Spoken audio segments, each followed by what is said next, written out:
Hi friends, it's me Priya Hariprasad. Once again, welcome back. Welcome to the world of economics. Hope that you all are fine, safe and happy. ഇന്ന് ഞാൻ ഇവിടെ explain ചെയ്യാൻ പോകുന്നത് നിയോ classical economics okay. അപ്പം ഇതും ഒരു requested video തന്നെയാണ്. Degree and P G level സ്റ്റുഡൻസിന് വളരെ യൂസ്ഫുൾ ആയിട്ടുള്ള വീഡിയോ തന്നെയായിരിക്കും. എല്ലാവരും കാണുകയും ഫ്രണ്ട്സുമായിട്ട് ഷെയർ ചെയ്യാൻ ശ്രമിക്കുക. Okay, then come let's learn together. Let's begin the class. എന്താണ് നിയോ ക്ലാസിക്കൽ എക്കണോമിക്സ് അല്ലെങ്കിൽ നിയോ ക്ലാസിക്കൽ എക്കണോമിക് തിയറി എന്ന് പറയുന്നത്? ഓക്കെ, അപ്പൊ നമുക്കറിയാം എക്കണോമിക്സിൽ ക്ലാസിക്കൽ, നിയോ ക്ലാസിക്കൽ, മോഡേൺ അങ്ങനെയാണ് പോകുന്നത്. പിന്നെ അതുകൂടാതെ വേറൊരു സ്ട്രീം ഉണ്ട്, കെനീഷ്യൻ എക്കണോമിക്സ് എന്ന് പറഞ്ഞിട്ട് അല്ലെ. അപ്പൊ ശരിക്കും ഇങ്ങനെയാണ് പോകുന്നത് അല്ലെ. അപ്പൊ നമ്മൾ ക്ലാസിസവും കെയ്നീസും ഞാൻ ഓൾറെഡി പറഞ്ഞിട്ടുണ്ട് ഒരു വീഡിയോയില്.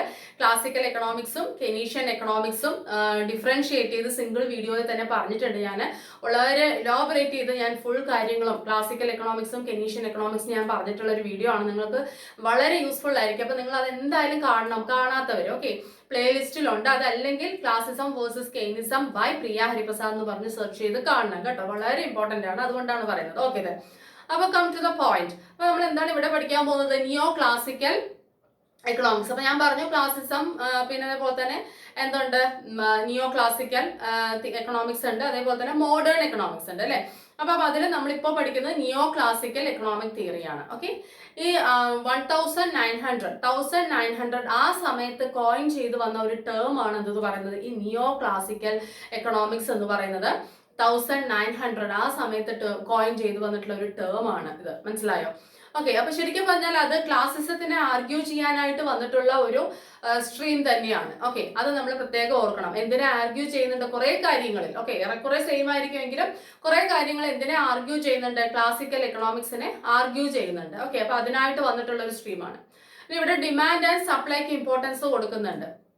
അതുകൂടാതെ കൺസ്യൂമറുടെ സാറ്റിസ്ഫാക്ഷൻ ആണ് കൂടുതൽ എന്താ പറയുക ഫസ്റ്റ് കൺസേൺ. കൺസ്യൂമറുടെ ഫസ്റ്റ് കൺസേൺ എന്ന് പറയുന്നത് ടു മാക്സിമൈസ് സാറ്റിസ്ഫാക്ഷൻ ആണ്. അങ്ങനെ പറയുന്ന ഒരു എക്കണോമിക് തിയറിയാണ് എന്തെന്ന് പറയുന്നത്, നിയോ ക്ലാസിക്കൽ എക്കണോമിക്സ് എന്ന് പറയുന്നത്. ഓക്കെ, അതിനകത്ത് നമ്മുടെ വോൾഡ്രസ്, വിൽഫ്രഡ് പാരിറ്റോ, എഡ്ജ്വർത്ത് അങ്ങനെ തുടങ്ങിയ കുറെ എക്കണോമിസ്റ്റുകളാണ്. അവരെയാണ് നമ്മൾ ഏത് ലിസ്റ്റിൽ പെടുത്തിയിരിക്കുന്നത്? നിയോ ക്ലാസിക്കൽ എക്കണോമിക്സ് എന്ന് പറയുന്നത്. ഓക്കെ, ജീവൻസ്, വോൾഡ്രസ്, വിൽഫ്രഡ് പാരിറ്റോ, അങ്ങനെ എഡ്ജ്വർത്ത് അങ്ങനെ തുടങ്ങിയ കുറെ എക്കണോമിസ്റ്റുകൾ ഉണ്ടല്ലോ. അപ്പൊ അവരാണ് ഈ നിയോ ക്ലാസിക്കൽ എക്കണോമിക്സ് ആ ഒരു സ്കൂളിൽ വരുന്നത്. മനസ്സിലായല്ലോ? അപ്പം ഒരു ബേസ് കിട്ടി നിങ്ങൾക്ക്. അപ്പൊ നമുക്ക് എക്സാമിന് എഴുതേണ്ട രീതിയിൽ പോയിന്റ്സ് ഞാൻ എന്തൊക്കെയാണെന്ന് പറഞ്ഞുതരാം. അതാകുമ്പോൾ നിങ്ങൾക്ക് കുറച്ചും കൂടെ എളുപ്പമാവും അല്ലെ, സമയം വേസ്റ്റ് ആവണ്ട. ഓക്കെ, നമുക്ക് നോക്കിക്കോളൂ. Neoclassical economics is a broad theory that focuses on supply and demand as the driving forces behind the production, pricing and consumption of goods and services. Neo classical economics എന്ന് പറയുന്നത് ഒരു broad തിയറിയാണ് അല്ലെ, narrow അല്ല, broad ആയിട്ടുള്ള വളരെ വിശാലമായിട്ടുള്ള ഒരു theory തന്നെയാണ്. അത് എന്തിലും ഫോക്കസ് ചെയ്യുന്നു? That focuses on supply and demand. ഡിമാൻഡിലും സപ്ലൈയിലും ഫോക്കസ് ചെയ്യുന്നു. Okay, as the driving forces behind. എന്തിന്റെ പുറകിലുള്ള ഡിറൈവിംഗ് ഫോഴ്സസ്? എന്തിന്റെ പുറകിലാണ് ഈ ഡിമാൻഡും സപ്ലൈ ഉള്ളത്? Production, pricing and consumption of goods and services. അതായത് ഗുഡ്സ് ആൻഡ് സർവീസസിന്റെ പ്രൊഡക്ഷൻ, പ്രൈസിങ്, കൺസംഷൻ ഈ മൂന്ന് കാര്യങ്ങളിലും പുറകിൽ നിൽക്കുന്ന ഒരു ഡിറൈവിംഗ് ഫോഴ്സ് എന്താണ്? ഡിമാൻഡ് ആൻഡ് സപ്ലൈ ആണെന്ന് ഊന്നി പറയുന്ന, ഫോക്കസ് ചെയ്യുന്ന ഒരു എക്കണോമിക് തിയറിയാണ് എന്തെന്ന് പറയുന്നത്, നിയോ ക്ലാസിക്കൽ എക്കണോമിക്സ് എന്ന് പറയുന്നത്. നിയോ ക്ലാസിക്കൽ എക്കണോമിക്സ് എന്ന് പറയുന്നത് അല്ലെ. അപ്പൊ neo classical economics is a broad theory that focuses on supply and demand as the driving forces behind the production, pricing and consumption of goods and services. Okay, അപ്പൊ goods and സർവീസസിന്റെ അതിന്റെ പുറകിൽ നിൽക്കുന്ന, അതിന്റെ consumption, pricing, production ഇതിന്റെ എല്ലാം പുറകിൽ നിൽക്കുന്ന driving force എന്ന് പറയുന്നത് ഡിമാൻഡും സപ്ലൈയും ആണ്. അപ്പൊ അതിനനുസരിച്ചിട്ടായിരിക്കും ഈ പ്രൊഡക്ഷനും കൺസംഷനും എല്ലാം ഉണ്ടാവുന്നത് എന്നാണ് പറയുന്നത്. മനസ്സിലായല്ലോ? Okay, then it emerged in around 1900 to compete with the earlier theories of classical economics.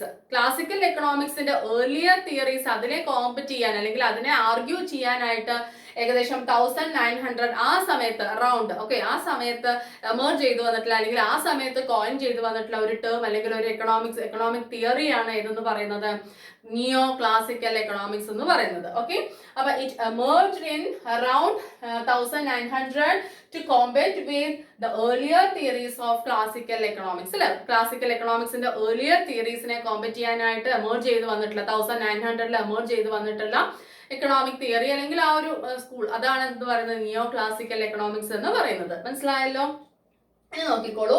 Neo classical economics argue that the consumers perception of products value is the deriving factor in its price. അതായത് ഒരു പ്രോഡക്റ്റിന്റെ value എന്ന് പറയുന്നത് എന്തിൽ നിന്നും തന്നെയാണ് derive ചെയ്യുന്നത്? ആ പ്രോഡക്റ്റിന്റെ പ്രൈസിൽ നിന്ന് തന്നെയാണ് എന്ത് ചെയ്യുന്നത്? ഡിറൈവ് ചെയ്യുന്നത്. ഓക്കെ, എന്താ പറയുന്നത്? Neo classical economics argue that the consumers perception of a products value is the deriving factor in its price. പ്രൈസിൽ നിന്നും തന്നെയാണ് ഒരു പ്രോഡക്റ്റിന്റെ വാല്യൂ ഡിറൈവ് ചെയ്യുന്നത്. അതിനെ അവർ ആർഗ്യൂ ചെയ്യുന്നുണ്ട്. മനസ്സിലായോ? ആർഗ്യൂ ചെയ്യുന്നുണ്ട്. അതേപോലെ തന്നെ first concern of A consumer, ഒരു കൺസ്യൂമറുടെ ഫസ്റ്റ് കൺസേൺ എന്ന് പറയുന്നത് ഈസ് ടു മാക്സിമൈസ് സാറ്റിസ്ഫാക്ഷൻ. ഒരു കൺസ്യൂമറുടെ ഫസ്റ്റ് കൺസേൺ എന്ന് പറയുന്നത് ദാറ്റ് ഈസ് എന്താണ്? ഈസ് ടു മാക്സിമൈസ് എന്താണ്? സാറ്റിസ്ഫാക്ഷൻ. ഓരോ കൺസ്യൂമേഴ്സിന്റെയും ഫസ്റ്റ് ആ ഒരു കൺസേൺ എന്ന് പറയുന്നത് അല്ലെങ്കിൽ ഫസ്റ്റ് പ്രിഫറൻസ് എന്ന് പറയുന്നത് അവര് എന്ത് ചെയ്യാണ്?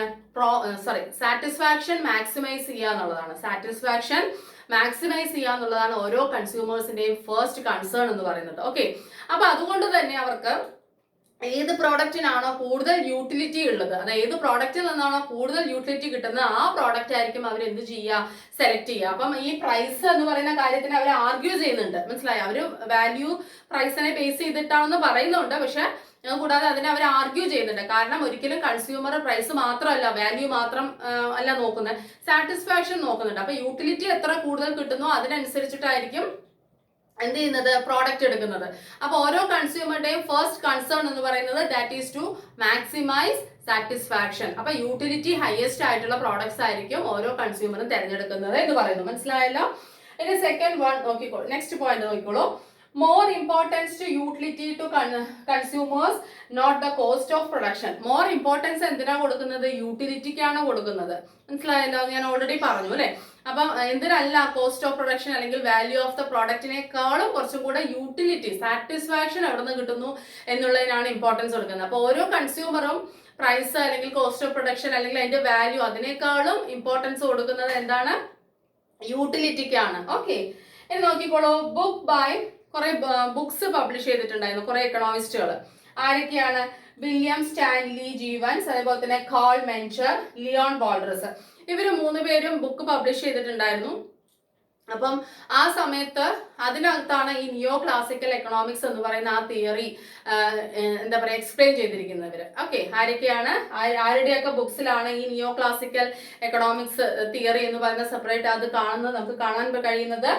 William Stanley Jevons, Carl Menger, അതുപോലെ തന്നെ ലിയോൺ ബോൾഡേഴ്സ്. അപ്പൊ നമുക്ക് അറിയാം ഇവരൊക്കെ ആരായിരിക്കും? നിയോ ക്ലാസിക്കൽ എക്കണോമിസ്റ്റുകളാണ്. ആ ലിസ്റ്റിലാണ് പെടുന്നത്. കൂടാതെ വിൽഫ്രഡ് പാരീട്ടോ, എഡ്ജ്വർത്ത് ഇവരും കൂടി ഉണ്ട് അതിനകത്ത്. മനസ്സിലായോ? വിൽഫ്രഡ് പാരീട്ടോ ഓക്കെ, ഇറ്റാലിയൻ എക്കണോമിസ്റ്റ് ആണല്ലോ. ഓക്കെ, ഇത് അപ്പൊ ഇവരെല്ലാം അപ്പം ഇവരുടെ എല്ലാം ബുക്കിനകത്താണ് ഈ എഴുതിയിരിക്കുന്നത് എന്തിനെ കുറിച്ച്? ഈ നിയോ ക്ലാസിക്കൽ തിയറിയെ കുറിച്ച് എഴുതിയിരിക്കുന്നത്. അങ്ങനെയാണ് ഈ തിയറി എമേർജ് ചെയ്ത് വന്നിരിക്കുന്നത്. മനസ്സിലായോ? അപ്പൊ ഇവരൊക്കെയാണ് അതിനകത്ത് വരുന്നത്. അതും കൂടെ ഓർമ്മ വെക്കുക. ഇനി കുറച്ച് അസംഷൻസ് ആയിട്ട് നമുക്ക് പഠിക്കാം. ഈ നിയോ ക്ലാസിക്കൽ തിയറിയുടെ കുറച്ച് അസംഷൻസ് പോലെ നമുക്ക് പഠിക്കാം. അല്ലെങ്കിൽ നിങ്ങൾക്ക് ഡയറക്റ്റ് പോയിന്റ്സ് ആയിട്ട് എഴുതിയാലും മതി, എങ്ങനെ വേണമെങ്കിലും. ഓക്കെ, അപ്പൊ നോക്കിക്കോളൂ. Consumers first concern is to maximise satisfaction. നമ്മൾ നേരത്തെ പറഞ്ഞ കാര്യം തന്നെയാണ്, പക്ഷെ അസംഷൻസ് ആയിട്ട് എഴുതുമ്പോൾ ഒരു കൺസ്യൂമറുടെ ഫസ്റ്റ് കൺസേൺ എന്ന് പറയുന്നത് മാക്സിമൈസ് സാറ്റിസ്ഫാക്ഷൻ ആണ്. He'll give more importance to the utility of the product rather than the price or value or the cost of production. Okay, ഒരിക്കലും എന്താണ് എന്തിനേക്കാളും കൂടുതൽ ഇമ്പോർട്ടൻസ് കൊടുക്കുന്നത് എന്തിനാണ്? യൂട്ടിലിറ്റിക്കാണ്. ഓക്കെ, അത് അഗൈൻ പറഞ്ഞു എന്നേ ഉള്ളൂ. അത്രയ്ക്ക് ഇമ്പോർട്ടന്റ് ആയതുകൊണ്ടാണ് റിപ്പീറ്റ് ചെയ്യുന്നത് കേട്ടോ. ഓക്കെ, നോക്കിക്കോളൂ. The forces of demand and supply create market equilibrium. Market equilibrium create ചെയ്യുന്നത് ഡിമാൻഡും സപ്ലൈയും ആണെന്നാണ് ഏത് തിയറിയും പറയുന്നത്? നിയോ ക്ലാസിക്കൽ എക്കണോമിക് തിയറിയും പറയുന്നത്. ഓക്കെ, അപ്പൊ മാർക്കറ്റ് ഇക്വിലിബ്രിയം അറ്റൈൻ ചെയ്യുന്നത് ആരായിരിക്കും? ഡിമാൻഡ് ആൻഡ് സപ്ലൈ തന്നെയാണ്. Okay, then competition leads to a efficient allocation of resources. ഇപ്പൊ നോക്കിക്കോളൂ, കോമ്പറ്റീഷൻ ഉണ്ടെന്ന് വിചാരിക്കുക മാർക്കറ്റിൽ, അതുണ്ടെങ്കിൽ that will leads to efficient allocation of resources. വിഭവങ്ങളുടെ വളരെ എഫിഷ്യന്റ് ആയിട്ടുള്ള അല്ലെ, നല്ല കാര്യക്ഷമമായിട്ടുള്ള വിഭജനത്തിന് സഹായിക്കുമെന്ന് വെച്ചാൽ കോമ്പറ്റീഷൻ ഉണ്ടെങ്കിൽ നമ്മൾ മാക്സിമം നന്നായിട്ട് എഫിഷ്യന്റ് ആയിട്ട് നമ്മുടെ റിസോഴ്സസിനെയൊക്കെ നമ്മൾ യൂട്ടിലൈസ് ചെയ്യുമെന്നാണ് പറയുന്നത്. മനസ്സിലായോ? കോമ്പറ്റീഷൻ ഉണ്ടെങ്കിൽ. അപ്പൊ എന്താ പറയുന്നത്? Competition leads to an efficient allocation of resources. Competition leads to an efficient allocation of resources. Okay. The next one, savings determine investment. Savings എന്തിനെ നിർണ്ണയിക്കുന്നു? ഇൻവെസ്റ്റ്മെന്റിനെ. സേവിങ്സ് എന്തിനെ നിർണ്ണയിക്കുന്നു? ഇൻവെസ്റ്റ്മെന്റിനെ നിർണ്ണയിക്കുന്നു. ഓക്കെ, അതായത് സമ്പാദ്യമാണ് നിക്ഷേപത്തെ നിർണ്ണയിക്കുന്നത്. നമുക്കറിയാവുന്ന കാര്യമാണ് അല്ലെ. സേവിങ്സ് ആണ് ഇൻവെസ്റ്റ്മെന്റിനെ നിർണ്ണയിക്കുന്നത്. ഇനി ഗവൺമെന്റിന്റെ ഒരു പ്രൈമറി പ്രയോറിറ്റീസിനെ കുറിച്ച് ഇവിടെ പറയുന്നുണ്ട്. ഗവൺമെന്റ് തീർച്ചയായിട്ടും ഗവൺമെന്റിന്റെ പ്രയോറിറ്റി ആയിരിക്കേണ്ടത്. ഓക്കെ, അപ്പൊ the priorities of government should B എന്ന് പറഞ്ഞിട്ട് കൊടുത്തിട്ടുണ്ട് അവർ നിയോ ക്ലാസിക്കൽ തിയറിയിൽ. ഗവൺമെന്റിന്റെ പ്രയോറിറ്റീസ് എന്തൊക്കെ ആയിരിക്കണം? ഷുഡ് ബി ആണ് കേട്ടോ. എന്ന് വെച്ചാൽ എന്തൊക്കെ ആയിരിക്കണം എന്ന് നിർബന്ധമാണ് കൊടുത്തിരിക്കുന്നത്. എന്താന്ന് വെച്ചാല് ഇക്വിലിബ്രിയം ഇൻ ദ മാർക്കറ്റ്. മാർക്കറ്റിലുള്ള ഇക്വിലിബ്രിയം ഒന്നാമത്തെ കാര്യം. Growth at full employment. Full employment, economic growth at full employment എന്ന് വെച്ചാൽ എക്കണോമിക് ഗ്രോത്ത് അറ്റൈൻ ചെയ്യണം. ഏത് ലെവലില്? Full employment ലെവലില്. ഇത് ആരുടെ പ്രയോറിറ്റീസ് ആയിരിക്കണം? ഗവൺമെന്റിന്റെ എന്ന് ഏത് തിയറി പറയുന്നു? ഏത് തിയറി? നിയോ ക്ലാസിക്കൽ എക്കണോമിക്സ് പറയുന്നു. ഓക്കെ, അപ്പം the priorities of government should be എന്താണ്? Market equilibrium, attainment of market equilibrium. Market equilibrium attain ചെയ്യുക, അതിന് പ്രയോറിറ്റി കൊടുക്കണം. അതുകൂടാതെ ഗ്രോത്ത് അറ്റ് ഫുൾ എംപ്ലോയ്മെന്റ് എന്ന് വെച്ചാൽ എക്കണോമിക് ഗ്രോത്ത് എങ്ങനെയായിരിക്കണം? ഫുൾ എംപ്ലോയ്മെന്റ് ലെവലിൽ അറ്റൈൻ ചെയ്യണം. ഇത് രണ്ടും ഗവൺമെന്റിന്റെ പ്രയോറിറ്റീസ് ആയിരിക്കണം എന്ന് ഇതിനകത്ത് പറയുന്നു, നിയോ ക്ലാസിക്കൽ എക്കണോമിക്സിൽ പറയുന്നു. മനസ്സിലായല്ലോ? നെക്സ്റ്റ് വൺ നോക്കിക്കോളൂ. ഇനി forces of demand and supply lead to an efficient allocation of resources. അല്ലെ, അപ്പൊ നമ്മൾ പറഞ്ഞു ഈ റിസോഴ്സസിന്റെ അലോക്കേഷന് കോമ്പറ്റീഷൻ ഉണ്ടെങ്കിൽ നല്ലതെന്ന് പറഞ്ഞു. അത് കൂടാതെ ഒരു കാര്യം കൂടെ എഗെയിൻ അവർ പറയുന്നുണ്ട്, ഡിമാൻഡും സപ്ലൈയും ഇവർ രണ്ടുപേരും കൂടിയിട്ടാണ് എഫിഷ്യന്റ് അലോക്കേഷൻ ഓഫ് റിസോഴ്സസ് എന്ന് പറയുന്നത് സാധ്യമാക്കുന്നത്. വിഭവങ്ങളുടെ കാര്യക്ഷമമായിട്ടുള്ള വിഭജനം സാധ്യമാക്കുന്നത് ഈ ഏത് ശക്തികൾ ആണ്? ഡിമാൻഡും സപ്ലൈയും, ചോദനവും പ്രധാനവും എന്ന് പറയുന്ന മാർക്കറ്റിലെ ഈ ശക്തികൾ തന്നെയാണ് അതിനും വഴിതെളിയിക്കുന്നത് എന്നാണ് പറയുന്നത് ഈ തിയറിയിൽ. മനസ്സിലായോ? എന്താണ് പറഞ്ഞത്? Forces of demand and supply lead to an efficient allocation of resources.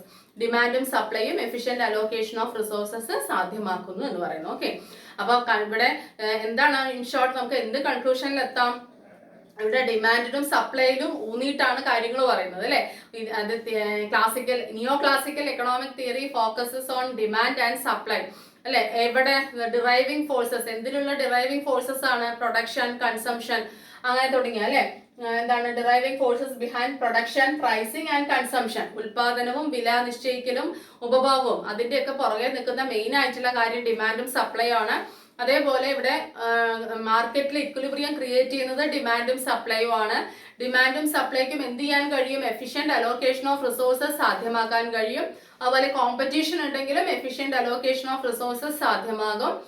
പിന്നെന്താ നമ്മൾ പറഞ്ഞത്? പ്രൈസ്, വാല്യൂ ഓഫ് ദ പ്രോഡക്റ്റിനേക്കാളും ഇവിടെ കൺസ്യൂമർ ഇമ്പോർട്ടൻസ് കൊടുക്കുന്നത് യൂട്ടിലിറ്റിക്കാണ്. കാരണം അദ്ദേഹത്തിന്റെ ഓരോ കൺസ്യൂമേഴ്സിന്റെയും ഫസ്റ്റ് കൺസേൺ എന്ന് പറയുന്നത് ടു മാക്സിമൈസ് സാറ്റിസ്ഫാക്ഷൻ ആണ്. സാറ്റിസ്ഫാക്ഷൻ മാക്സിമൈസ് ചെയ്യാന്നുള്ളതാണ്. ഓക്കെ, അപ്പം അതെടുത്ത് പറയണം കേട്ടോ. മനസ്സിലായല്ലോ? അപ്പം ഇങ്ങനെയുള്ള ഇതുമായിട്ട് ബേസ് ചെയ്തിട്ടുള്ള ആ തിയറിനെയാണ് നമ്മൾ എന്തെന്ന് പറയുന്നത്? Neo classical economic theory, neo classical economics എന്ന് പറയുന്നത്. അപ്പൊ ലിയോൺ വോൾഡ്രസ്, സ്റ്റാൻലി ജീവൻസ്, അതുപോലെ വിൽഫ്രഡ് പാരിറ്റോ, എഡ്ജ്വർത്ത്, അങ്ങനെ തുടങ്ങിയ കാൾ മെൻചർ, അങ്ങനെ തുടങ്ങിയ എക്കണോമിസ്റ്റുകളാണ് ഏത് ലിസ്റ്റിൽ വരുന്നത്? നിയോ ക്ലാസിക്കൽ എക്കണോമിസ്റ്റുകളുടെ ലിസ്റ്റിൽ വരുന്നത്. മനസ്സിലായല്ലോ? അപ്പോൾ 1900 ടേം ചെയ്ത് വന്നിട്ടുള്ള ആ സമയത്ത് അവേർഡ് ചെയ്ത് വന്നിട്ടുള്ള ഒരു സ്കൂൾ ഓഫ് എക്കണോമിക്സ് അത് തന്നെയാണ് നിയോ ക്ലാസിക്കൽ എക്കണോമിക്സ് എന്നും പറയുന്നത്. മനസ്സിലായല്ലോ? അപ്പൊ ഇത്രയും കാര്യങ്ങൾ നന്നായിട്ട് ഒന്ന് കേട്ട് നിങ്ങൾ തന്നെ ഒന്ന് എഴുതാനും ക്ലാസ് കേട്ടുകൊണ്ട് പോയിന്റ്സ് എഴുതാനും ഒന്ന് ശ്രമിക്കുക. ഓക്കെ, അല്ലെങ്കിൽ കേൾക്കുമ്പോൾ തന്നെ നിങ്ങൾക്ക് ഇംഗ്ലീഷിൽ എഴുതുന്നവർക്കായാലും മലയാളത്തിൽ എഴുതുന്നവർക്കായാലും പോയിന്റ്സ് കളക്ട് ചെയ്യാൻ കഴിയുമെന്ന് ഞാൻ വിശ്വസിക്കുന്നു. ഓക്കെ, അപ്പോൾ വീണ്ടും അടുത്ത വീഡിയോയിലൂടെ കാണാം. Try to follow and support my channel. ഇതുവരെയും നിങ്ങൾ സപ്പോർട്ട് ചെയ്തതിനും ഷെയർ ചെയ്തതിനും ഒക്കെ ഒരുപാട് താങ്ക്സ് ഉണ്ട്. അപ്പോൾ ഫ്യൂച്ചറിലും ഇതേ സപ്പോർട്ട് ഞാൻ പ്രതീക്ഷിച്ചുകൊണ്ടാണ് വീണ്ടും ഞാൻ വീഡിയോസ് അപ്ലോഡ് ചെയ്യുന്നത്. Okay, thank you, thanks a lot, take care.